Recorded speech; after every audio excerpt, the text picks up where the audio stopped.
Channel पर सुन रहे हैं और जितने लोग फेसबुक यूट्यूब पर सुन रहे हैं और जितने लोग इस पंडाल में सुन रहे हैं और इस पंडाल के बाहर 7 स्थान शिवलिंग के बताए हैं जहां पर भूल से भी अगर कोई चंदन की उंगलियां लगा देता है। 7 स्थान ऐसे हैं जहां चंदन की मात्र उंगलियां लगा देने से ही शिव पितृलोक के पितरों को मुक्ति प्रदान करके बैकुंठ लोक का निवास दे देते हैं। 7 स्थान।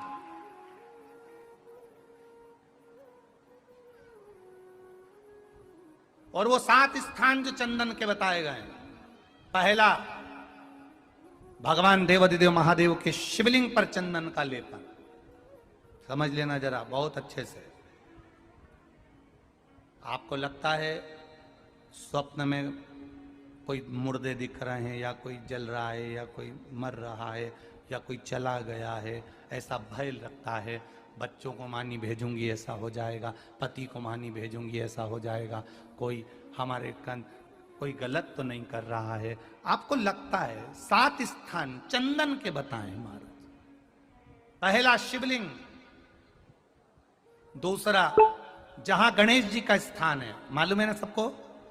जम के बोलो जरा, मालूम है ना सबको?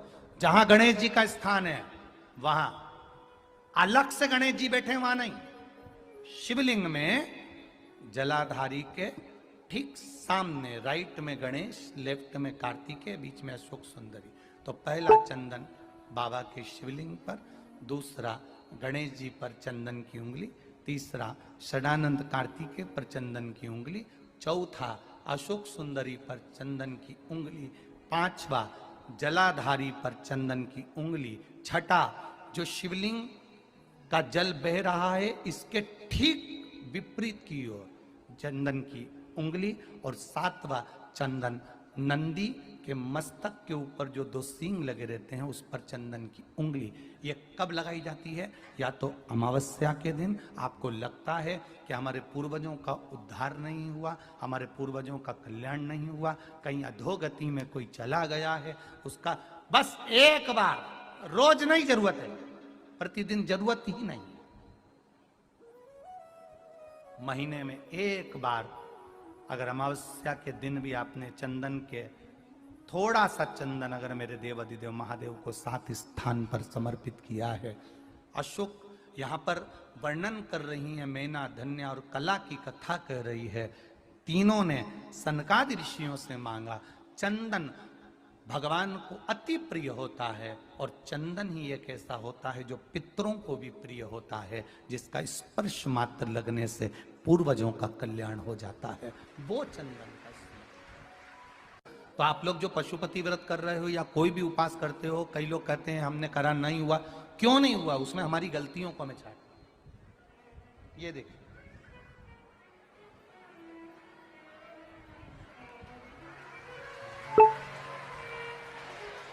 अब जैसे ये शिवलिंग रखा है, आपने जल चढ़ाया, अब जल आप यहां से चढ़ा रहे हो तो धीरे धीरे धीरे धीरे चढ़ाएं जिससे छींटे बाहर ना, यहां तक छींटे रहे ना, जलाधारी तक चलेगा, बाहर ना गिरे। और एक बात का स्मरण रहे, यदि बेलपत्री, फूल, पत्ती जल चढ़ाने के बाद ये सब अगर नीचे गिर जाए, जलाधारी पर गिर गया या नीचे उतर गया, तुम्हारा पूरा जल चढ़ जाए, तुम्हारे पास में चंदन नहीं है, अबीर नहीं है, गुलाल नहीं है, कुछ भी नहीं हो, तो भी अपने हाथ की 3 उंगलियों से रेखा 3 खींचकर और फिर जो माला आदिकादिक भगवान की रखी थी उसी से भगवान का वापिस पूरा श्रृंगार कर कर फिर वापिस आइए, भगवान को पूर्ण श्रृंगार।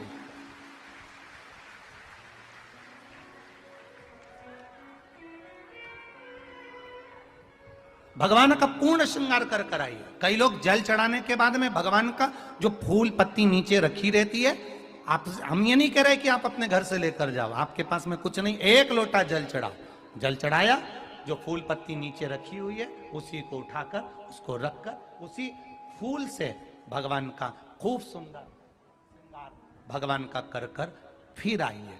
क्यों? शिव का जब हम श्रृंगार कर कर आते हैं, माता पार्वती जी ने देव अधिदेव महादेव का श्रृंगार किया है, आप लोगों के स्मरण में होगा।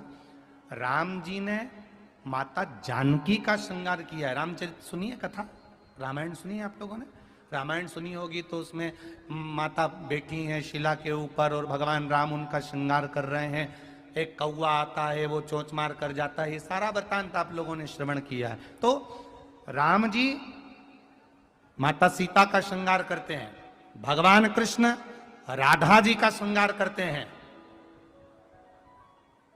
केवल एक देव अधिदेव महादेव की कथा ऐसी है जिसमें पार्वती जी शिव जी का श्रृंगार करती हैं। शिव का श्रृंगार किस लिए? क्यों? कहा जल चढ़ाने के बाद वहीं पर पड़ी हुई पत्ती से, फूल से, जो चढ़े हुए फूल हैं, चढ़ी हुई पत्ती है, चढ़ा हुआ निर्माल्य है, जो भी शिव जी का है, उसी को धोकर वापिस भगवान का श्रृंगार कर कर आना चाहिए। किस लिए?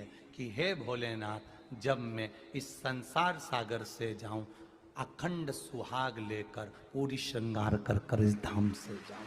ऐसी कृपा जो पढ़ाओ, जो पढ़ाओ, चंदन नहीं है, हाथ से चंदन का स्मरण होना चाहिए।